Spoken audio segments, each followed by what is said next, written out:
Existen textos antiguos en los que se habla de extrañas interacciones con lo que hoy día llamaríamos objetos extraños, naves o seres de otros mundos. En el siglo I, el historiador romano Plutarco recoge un hecho que tuvo lugar durante la Tercera Guerra Mitridática, cuando Lucullus dirigía la batalla al frente de su ejército. Narra que en ese momento el cielo se abrió, dando paso a un extraño objeto. Desciende rápidamente y se asemeja a una llama con forma de jarrón y de color parecido a un metal recocido brillante. Otros registros históricos describen un fenómeno similar que tuvo lugar con Alejandro Magno y su ejército, que también fueron testigos de varios fenómenos extraños. En cierta ocasión, mientras lideraba su ejército en Tiro, recibió ayuda de lo que se describe como 3 grandes escudos de plata que llegaron desde el cielo, pero quizás lo más impactante es que desde esos aparatos se disparó un rayo contra la fortaleza de Tiro, destruyéndola y ayudando así a que entraran las tropas de Alejandro. También Séneca, en su Tratado de Ciencias Naturales, libro 2, habla de unos misteriosos e inexplicables rayos de luz que aparecieron de repente en el cielo y se quedaron allí, sin moverse, durante varios días para después desaparecer. Aunque quizás el texto que nos da más información sobre estos extraños objetos es en la Biblia, como así lo vemos en la destrucción de Sodoma y Gomorra, o también durante el éxodo del pueblo judío hacia la tierra prometida, donde se describe la gloria de Yahvé o Jehová.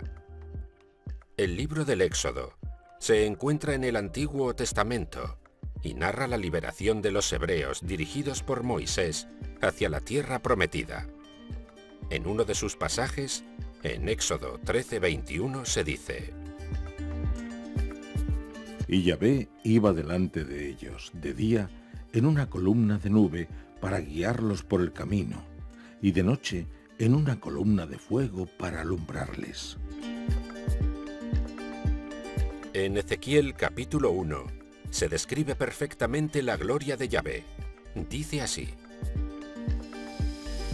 El año 30 se abrió el cielo y contemplé visiones divinas. Vi una gran nube. En medio de ella un fuego ardiente irradiaba luz y el centro era como de metal incandescente. En medio del fuego había 4 seres vivos. Esos seres iban y venían como el relámpago. Había una rueda al lado de cada uno de ellos.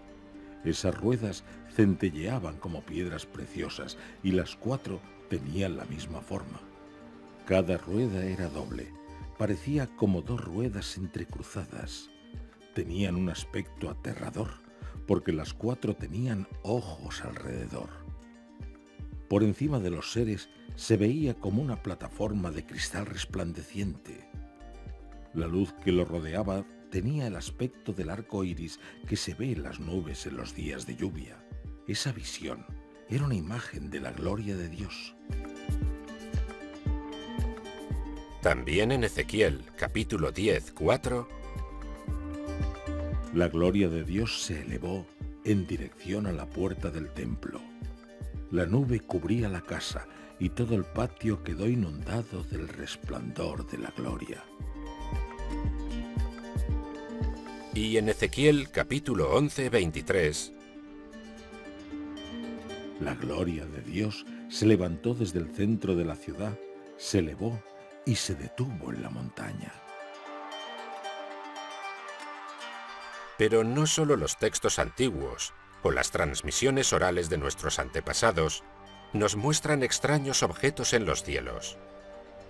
También existen pinturas bastante polémicas, donde los artistas han querido reflejar, quizá, lo que describían esos textos, o quién sabe, si no lo presenciaron ellos personalmente o algún conocido, y desconcertados, al no encontrar una explicación racional, su mente los llevó a pensar que se trataba de algo divino. En la sala d'Ercole, del Museo Palazzo Vecchio en Florencia, se encuentra una pintura del siglo XV, la Madonna con el Niño y San Juan. Curiosamente, en una esquina de la pintura aparece un extraño objeto en el cielo, y sobre la colina, un hombre y su perro se quedan mirando fijamente a la enigmática nave. Otra obra bastante controvertida es la Anunciación con San Emidio, un retablo del artista italiano Carlo Crivelli, pintado en 1486 para la iglesia de la Santísima Annunziata en la ciudad italiana de Ascoli Piceno. En ella se observa un misterioso círculo en el cielo que lanza algo parecido a un rayo luminoso que se dirige directamente a la cabeza de la Virgen María que está rezando. Al mismo tiempo, atraviesa a una paloma blanca que parece descender de una nave. No menos polémica es la pintura que se halla en la iglesia de San Pietro de Montalcino, a unos 40 kilómetros de Siena, en Florencia, titulada La glorificación de la Eucaristía, hecha por el italiano Bonaventura Salimbeni en el año 1600.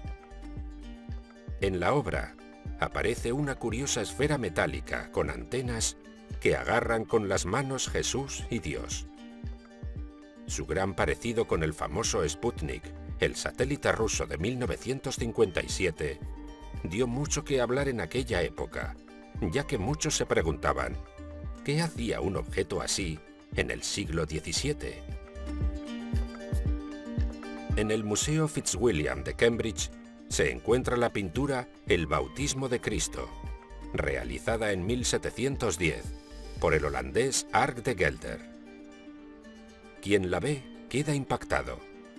¿Qué quiso transmitir el autor? Para la mayoría de los observadores está muy claro. El autor dibujó un objeto volador no identificado.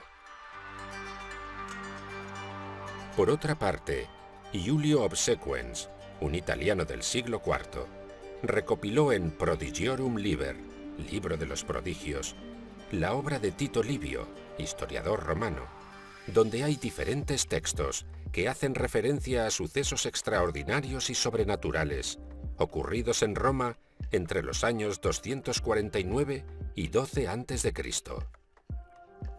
En el libro aparece una ilustración donde está dibujado un extraño objeto en el cielo con un texto que dice así: Algo como una especie de arma, misil de oro, se levantó con un gran ruido de la tierra y se disparó hacia el cielo.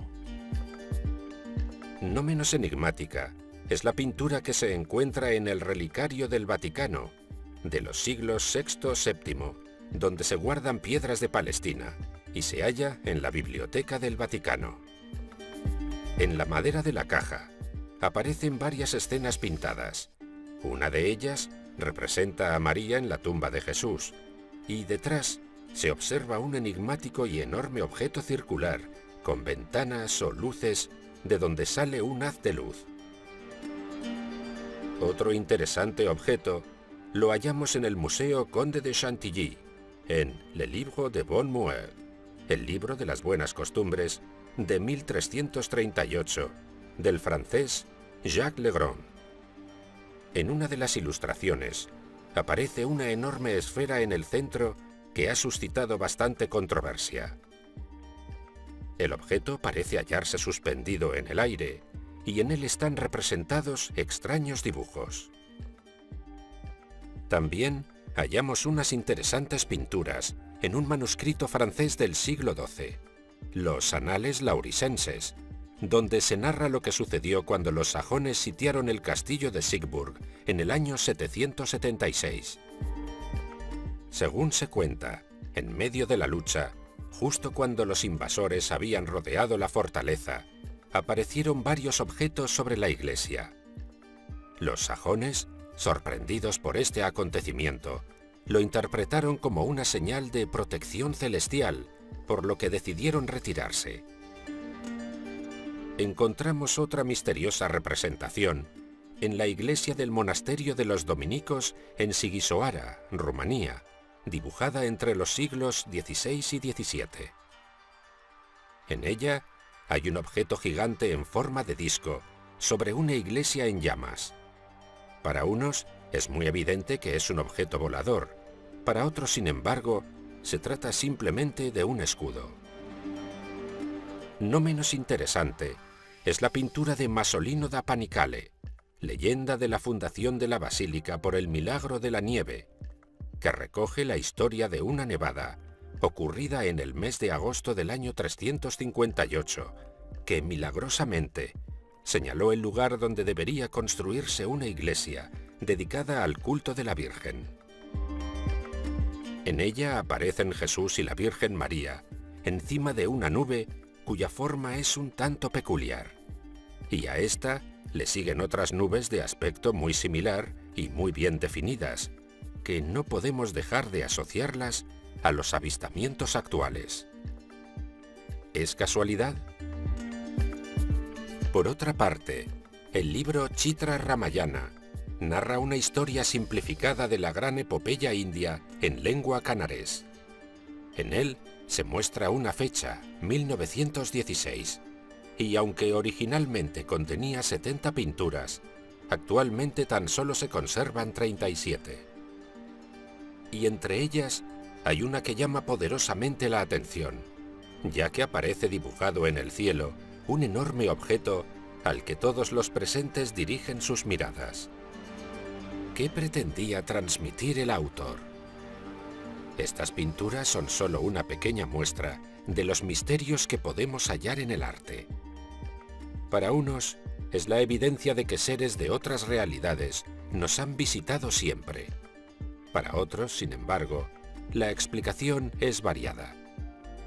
Así que la polémica está servida, aunque no vamos a posicionarnos, porque lo mejor es que cada uno opine lo que crea conveniente, pero sin dejar de mantener la mente abierta a todas las posibilidades.